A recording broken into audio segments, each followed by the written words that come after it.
காமராஜர் ஐயா வந்து சாத்தூர்லேருந்து தோத்துட்டாரு. திரும்ப நாகர்கோயில் நாடாளுமன்றத்தில் நிற்கிறாரு. அண்ணா என்ன சொன்னார்? அவர் பெரிய தலைவர், யாரும் பிரச்சாரத்துக்கு போகாங்க, அவர் ஜெயிக்கணும், நாடாளுமன்றத்துக்கு அவர் போகணும் அப்படின்னு சொன்ன பெருந்தன்மை அண்ணா. அண்ணா எப்படி திராவிட முன்னேற்ற கழகத்தை வளர்த்தாரு? இப்படியா வளர்த்தாரு? சர்வாதிகாரமான வளர்த்தாரு.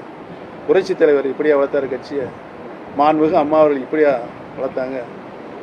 அவர்களாம் அனைவரையுமே அரவணைத்து, ஜாதி இல்லை, மதம் இல்லை, அனைத்து மக்களும் சமநிலையில் இருந்தானே கட்சியை வளர்த்தார்கள். நாங்களும் அப்படி பின்னால் தானே அவர் அம்மா சொன்னதானே கேட்டு வந்திருக்கேன். பன்னீர்செல்வம் என்ன தவறு செய்யும்? என் மகன்கள், என்னுடைய வாரிசுகள் யாருக்கும் எனக்கு தவறு செய்யும்? 38 இடம் போட்டிட்டு ஒரே ஒரு இடத்தையும் ஜெயிக்குது நாடாளுமன்றத்தில். ரவீந்திரநாத் இங்கே பெரியவா நாடாளுமன்றம், பெரியவா நாடாளுமன்றத்துக்கு எவ்வளோ நாங்கள் கஷ்டப்பட்டுருக்கோம் ஒரு ஆளை கொண்டு வர்றதுக்கு. பாரத பிரதமர் ஒருத்தரே ஜெயிச்சிருக்காரு, அவருக்கு அமைச்சர் பதவி கொடுக்கலான்னு சொல்லி முடிவு பண்ணிட்டாரு. முடிவு பண்ண விவரம் தெரிஞ்சு என்ன நடந்த கூத்தெல்லாம் நடந்துச்சுலாம் உங்களுக்கு தெரியுமில்ல. அத்தனை கூத்தையும் நடக்கலாம். அது வரைக்கும் நான் பொறுமையாக தான் இருந்தேன், எதுவுமே பிரச்சனை இல்லை.